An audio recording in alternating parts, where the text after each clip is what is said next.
All right, welcome back, everyone. Happy Monday. Today we're talking about staffing, hiring, both. Correct. Okay, cool. Where do we want to start with this? Staffing, hiring, both. So first, it's the holiday season. So our plan is to briefen these up. Yeah, which Not I a think word. is what we did last year. Too. Not a word. I made that up. But I love making up just words. around the holidays, just if we Keep can it get quick, out. simple. Yeah, because people are busy and we're busy and Busy you don't being have time busy. to sit around listening to podcasts all day of So Todd I'm sure and Jen. you want to hear our voices. Yeah, definitely. All right, let's talk about staffing. Seems to be an issue for a bunch of people. Yeah, I see it often. And Hiring. I guess the first thing I would start with is why you're hiring. That's a great place to start. Because I think And do you really need to hire? Yeah, are there some things that we can do, like thinking outside of the box, or have you tried stuff? Mm-hmm. I don't know. Maybe you have. So I guess if you were like, we have shifts available. Okay, but do you have clientele, like clients to fill those shifts? Also, do you have someone on your staff already that is looking to pick up a shift? You never know. So until you have the specific conversation with somebody, it's easy to, I guess, blanket statement stuff, but that doesn't hold up. Agreed. And I see a lot of people that are online, and obviously everyone's trying to help, right? But you see people online that they're like, this is the way to hire, and this is what you have to do. And that's cool that worked for one person, but with a sample size of one. Yeah, I think it's easy to look at, I'll say, social media platforms, because I think a lot of people go to those platforms for information. I wouldn't necessarily say that's the best way to do it, but if that's where I might go for inspiration. So you need to hire, you're trying to get some ideas. And anyone that's going to say, do it this way, it works, they're lying, because it may work for them, but that doesn't mean it works for everybody. And you have to take into consideration their information and then how would it work in your business. Don't ever let someone just be like, just do this, it'll work, because you don't want to follow blindly like that. No. Especially as a business owner. I think I see a lot. That was an interesting way to put that. I see a lot of people saying, yes, they need to hire. And I talk to a lot of people when I'm out in other salons, which is often, about hiring. And usually they're like, I just wish I could find a staff member with a clientele and lots of experience. Yeah, well. And they're wishing for a unicorn or a leprechaun to show up on their doorstep, because that is just not generally how things go. So why are they hiring though? Still, my same question. I asked a question. Because in that case, you didn't give me any sort of answer at all. They're hiring. You just went to a people leprechaun, want a unicorn. this. Leprechaun. Did you say leprechaun? I didn't said hear it you. Twice. Yes. I heard unicorn. Because they're hiring because they need more business coming through their door. So they want more revenue. Correct. So then this is what I wanted for you to answer me so that I can give my 2 cents, and then we can flip it if you want, and you can talk about unicorns. But when's the last time you did a price increase? That's what I would say. Like there are things you can do if you need more revenue besides hiring, because I know everyone wants to talk about the unicorn. You're not going to find the unicorn. Correct. It's rare. You might, okay? I'm just saying it's not likely. When I say not, I don't mean 100%, because nothing's 100%, but you're likely not going to find a person that's super professional, that wants to work for you, that has a massive clientele, and that just improves your business overnight. Also, if you bring that person in, there's no guarantee that that's going to improve your business. It could make it worse. Correct. Depending on the individual. Yeah, of course. I'm just saying, like, everyone should, like, get that out of your head. So we can talk about it, but it's not really effective to talk about, I don't think. Does that make sense? Sure. Yeah, it does. I guess we can just sit here and be like, yeah, everyone's looking for this. Right. Yes, correct.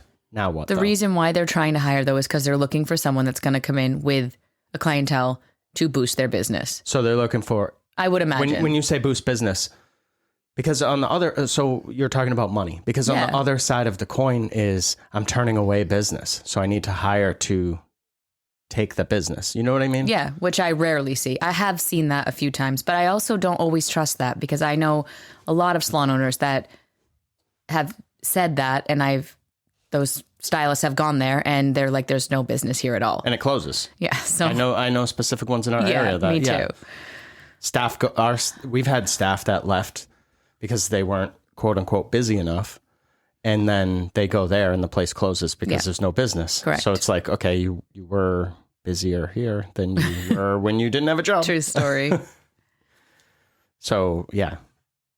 I guess it goes back to like what you said, like, why are you hiring? And most often it may not be that you need to hire. You need to find ways to, like you said, like raise your prices or find people to come through your door. And how do you do that? Or get creative with things. You can create, I don't know, create some opportunities for the staff that you do have where they can be maybe doing some ticketed classes, or maybe they can be doing, we helped one person, I think it ended up falling through because of the school, but with creating a class for like dads.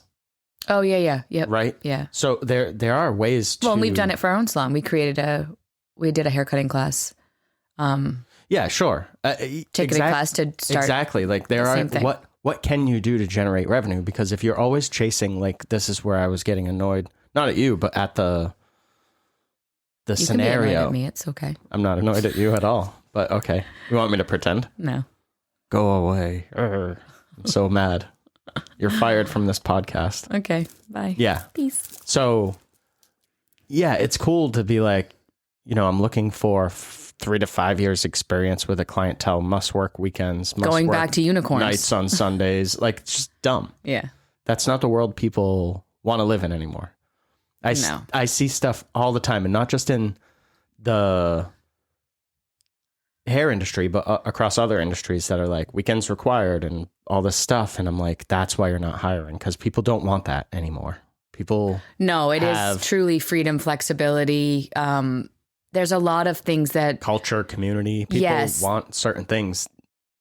And they're obvious things that just create a great work environment when you can offer that. And if you have systems in place and rules with procedures, people can have flexibility and freedom and do great in a commissioned salon because they understand the rules, whatever, but then they're able to just sort of like do their thing and be creative.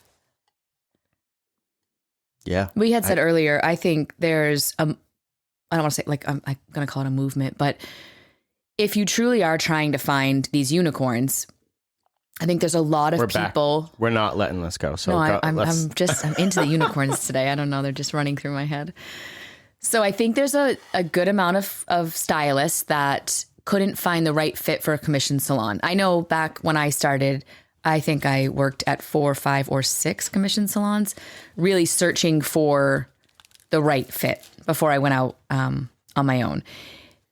There are good commission salons out there. You do have to search, but you also have to interview them. So what I think is happening is there's a lot of people that just are sort of in their brain or like, there's no good commission salons out there, so all you can do is work for yourself. And those people went out and they rented a chair or got a suite or whatever they decided to do, and they're not loving it. And I talk to those people because I'm in those salons and teaching these people. But now they don't know what to do. So if you're a commission salon and you're truly trying to hire, you could market in a whole different way to these stylists that can't find the right fit, went out on their own, and it's all too much for them. And it's not even nearly as successful as they thought they would be. But now they're in this like lost world and they don't know what to do. They feel like if they go back to commission, they're taking a step back. They feel like they can't progress their business. So they're looking at different industries to get into, which is awful. We want to keep them here. So as a commission salon owner, you could start to target these people that are like, hey, I can give you these flexibilities, these freedoms, and help you build and market and do all of these things for you, where you can come in and just be creative. And that's where you'll start to find, I think, a change and some unicorns that could come in your salon. And if they're the right fit and they fit your culture, could be really amazing for your business. I agree 100%. And I don't want to talk about unicorns, but I'm going to right now because we found a couple. Yeah.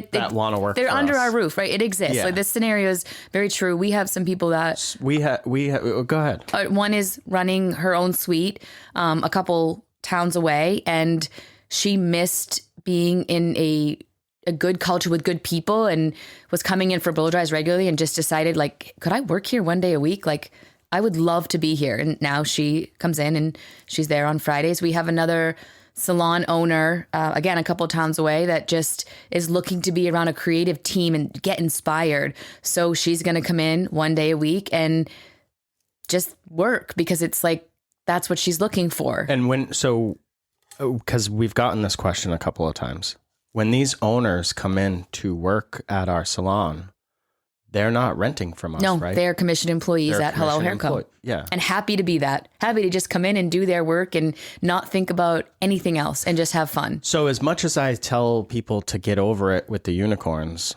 because you're not going to find them, you can find them. Yeah. It's just, what have you created? Like, what have you done? You're not, I guess where I get irritated is people will post like once a month that they're hiring, and then they list all these requirements. And I'm like, but what have you done to prove that you are looking for whatever? Like, so what, like, who are you looking for? Right. For us, it's fun and right. and the fit and the vibe, the right? energy, everything. So we put that out. We put that out when we are with people in real, actual life, not just on social media. Right. It's and when it's the whole thing. Yeah, it's a package. Comes full circle. It's your branding. Mm-hmm. Because we talked about branding recently in an episode, and your branding is not what you say it is. It's not your luxury experience salon. Right. It's what people say it is. It's what your clientele says it is. Mm-hmm. It's what your staff thinks of it and feels, and those sort of things. I remember when I was running a restaurant, the restaurant was like, we're upscale, sort of on the border of fine dining, mm-hmm. but like, relaxed and approachable. And I thought, that's cool. I want to be part of that. You know what we got known for? The place you couldn't get into. So your branding is what your customers say. Right. And the last thing a restaurant wants or a salon wants is... You can't get in. You can't get in, because what do people do? They move on. Right. So you think you're creating scarcity, but it's too much. Mm-hmm. So we were able to switch that at that restaurant, and it became successful. Ultimately not, but you know for the time being. For a few years or a couple of years. It was a great place. Yeah, it was a good run we had. But either way, your branding needs to be on point, and you need to get that to as many people, and you need to figure out who you're talking to and how they want to be spoken to. Agreed. And you can find those people. So yeah, you can find unicorns, but yes, see, it takes work. And it takes a lot of work. I don't know if people want to put in the work. I would agree. That, because which is why putting a random post on social media says you're hiring is what they think is the work, where that takes 2 seconds. Like, that's nothing. Yeah, that's not work. And everybody's hiring. So also, like, what sets you apart? Like, you kind of what you just said, you have to sort of like niche down. Like, what are you looking for to hire? Who would fit you? Like, be very specific. And then the people you're talking to will actually listen, rather than just see another random hiring post and someone's just like gonna float by it. Like, they're not paying attention to it because they've seen 7 of those in the last 2 seconds. What are some things that if people are hiring and they're like, all right, this is starting to make sense. What are some things, let's give people listening a few things they can think about, like over the holidays, like so that they can hit this new year and maybe have a little more, I'm hesitant to say the word luck, because it's really not luck. You're creating your own luck, But well, if it keeps them hopeful and inspired, then that can happen, right? Like, sure, yeah, even to invigorate someone, like, all right, if I try these things, maybe this will work. I've never tried this, right? Like, that might be what you needed to do to change. Yeah. So I'll go, because I don't want to put you on the spot unless you have something. But what I would do is I would sit down with a pen and a paper, and I would write down or describe the person that you want to hire. Mm-hmm. So just like you would create an avatar for your marketing, create one for your staff. I love that. I want somebody that's X, Y, and Z. I want somebody in this age range. I want whatever. So figure it out, write all that stuff down. It could be that you are a salon like us that will hire people right out of school because we have a training sort of procedure program. You're going to talk to those people way different. Right. You're going to talk to an 18-year-old or a 19-year-old coming out of hair school way different than you're talking to a 40-year-old with 20 years of experience. Correct. A family, a dog. You know what I mean? Yeah. That would be my first step. And it can be multiples. So we have multiples. Like, obviously, we talk to people that are coming out of school and hire people that are coming out of school. We have several assistants right now. Everyone's doing great. Shout out if you're listening. You're probably not. If you are, stop listening. Go work on a mannequin. No, I'm just kidding. But yeah, right. So if you're speaking, what's the saying? If you're speaking to everyone, you're speaking to no one. Yeah. That holds up here too.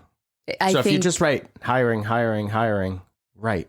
I think if that's the one thing you change is to speak more specifically to who you're trying to attract. That right there could actually attract somebody. Maybe a unicorn, maybe not, but maybe somebody that really fits in. When we're building unicorn. When we're building our team at Hello, like especially for me, because I'm in there working with these people all week long, I see the holes on like, what do I need for energy first? Like what personality would fit well with this team that maybe we're lacking? Obviously skill sets like that I would like to see, but I also realize like not always am I going to get that. So then I might go to, okay, if they can't come in with a strong skill set, how are they when I coach them? Can they, take direction well? Do they fall flat on their face? Or are they like, oh, all right, I'll try that. Do they run out of like steam quickly? Like everything is a little bit different of like what I can handle when we're bringing people in, especially on an out of school level. But yeah, when we talk to bringing on those people that are salon owners or suite owners, we're talking to them in a whole different way. Like it's just two different worlds, which I love because it really brings our salon to have so many different types of people in there. But so when you're building out that avatar for your hiring, you might have a few different columns for like a few different people, and you may have different hiring posts to attract each of that type of person, not one to attract all of them. Don't make that post wicked long because no one's reading it then. No, so you're now looking at, okay, I'm going to have 4 different posts for hiring. YouTube short. YouTube short or TikTok perfect. Or stories. And each hiring post is going to talk to that avatar of who you're trying to find that will fill in the gaps under your salon.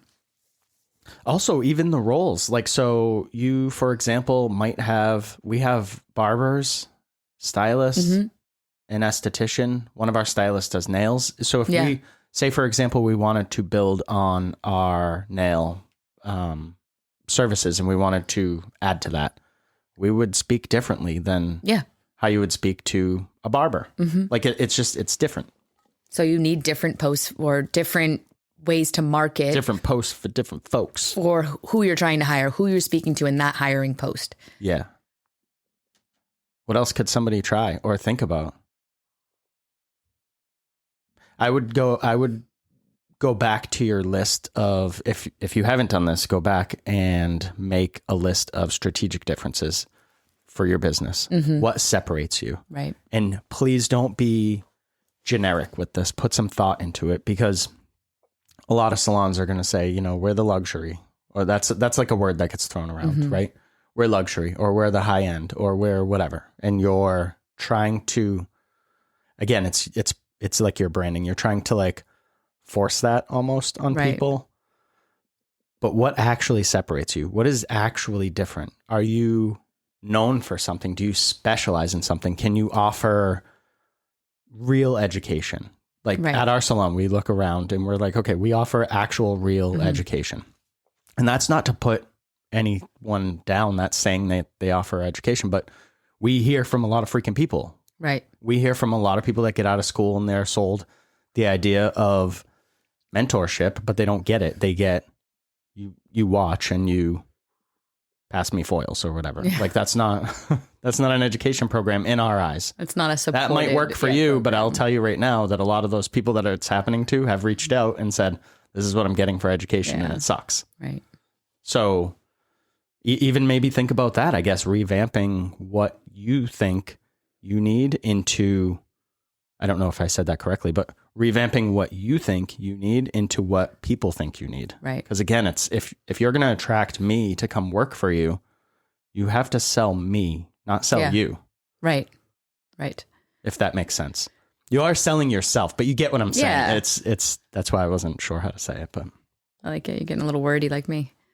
We also, one of the things we did this year, we, for hiring. What did we do? We went and did career days at the local hair schools. Yeah, which created a wait list for us, Correct. Basically. So if you're okay with hiring out of school, or at least even if you're not okay with hiring out of school, you should be making connections with these people coming out of school. Because if you don't want to hire them out of school, they're whatever first salon, second or third they go to, you might be in their future. So creating those relationships now at that, entry level, they might remember you for the future. Like, hey, I can't bring on someone brand new right now, but please think of me in the future and reach out. Like, that's where that starts. So getting in to these schools for career days helps you meet a ton of students and also makes connections with these teachers and these schools. So if you in the future are looking for someone out of school and you do know exactly who that person is, you can have a conversation with the school like, hey, I'm looking for somebody that could fit these needs. Do you have any students currently in a program that might be coming up that you think would be a good fit for my salon? That's a great place to start. Yeah, I would definitely make relationships with schools and even with other salons. I know that sounds counterproductive because you're like, well, why would I want to talk to other salons? Because if you have strategic differences, you're not hiring the same people. Correct. That's what I was going to say. Yeah. Stole my point. Sorry. And I didn't even know you were going to say that. So I know. I stole that one blindly.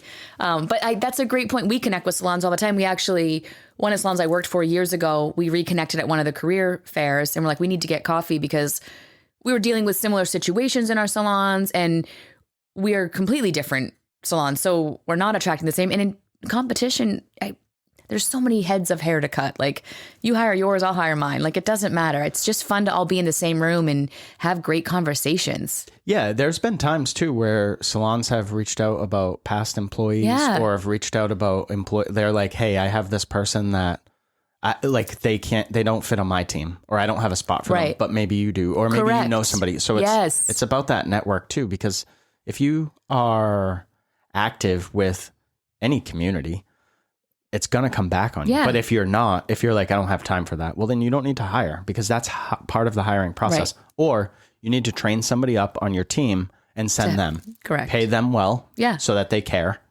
And I'm not saying money's the only motivator, but make it worth their while to go attend these events and speak on your behalf. Yeah. And sell your business to potential employees. Totally.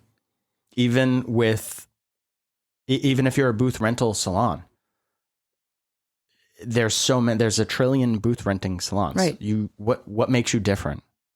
Right. And please, if you're listening and you're one of the people that is like 7 months free, oh God, includes towels, includes whatever, includes business cards, includes software, includes all your products. You don't need anything. I'll buy you a pair of scissors. Like, stop doing that. That's not a separator for your business. That's what's going to kill your business in the long run. The separator could be like the atmosphere, the little things that you add. Sure, if you want to talk about your perks, but everybody offers beverages. So that's not special. No, that's not a separator. It doesn't separate. Your separator should be your culture. Yes, like maybe your aesthetics of your salon, if it really is that different. Like, why did you make it like that? Why did you create your business? Right. What are you trying to do differently? And again, you can go to these career fairs too. Again, you may not be hiring renters out of school, I would imagine not, but it doesn't mean you're not putting your business in their brain for the future. Yeah. And just talking to people in school, like, they need to know everything that's going on out there. And it's our job to help keep them informed from like a real perspective. So it's funny that you said you wouldn't hire renters right out of school, because I was at an event last week. I know. I think I want to say the salon was in Connecticut. I think Connecticut. And if I'm wrong, forgive me, but nobody will ever know. But they said the schools in their area are training the students to booth rent. Yeah, this is right out of school, because they said that's the only way you can make money in this industry. that is, first of all, ridiculous for a school to be telling people that there's only one way. There's only one avenue in the industry. You need to so many. sell that school to somebody that actually wants to help people grow and be successful. And not limit them. Yeah, you're probably killing their career. A lot of them. Yeah. So if you look around, how many people are managers? Not most, right? And how many people are owners? Not most. Right. So not everyone is set out for that or wants to do that. So now they've gone through school and they've paid their money, 15 grand, 20 grand, whatever it costs to go to school. And they're like, the only way that I can make money is to rent a booth and do everything myself. I have no clue how to do that stuff. Right. And I'm sure the school was like, we teach business. And on top of that, they're also learning how to do hair still. Yeah. Like somewhere you got to focus on one thing in the beginning, whether like, and it should be the hair because that's what you went to school for. So your focus for the beginning of your career really needs on getting technically sound on the services you're offering. Like that's where your whole mind should be focused. Nothing else. Do good hair. All right, let's wrap up this episode. So in closing, I challenge you to think about, you don't even have to put anything in, right? You got some free time coming up around the holidays. I know it's wicked busy, but you have free time around holidays. Just spend some time thinking about what separates you and who you're looking for. Love it. And grab a pen and paper and write those things down. And then we'll talk about it in the new year. We'll do another podcast, how to apply this. Perfect. Sound good? Thanks for listening, everyone.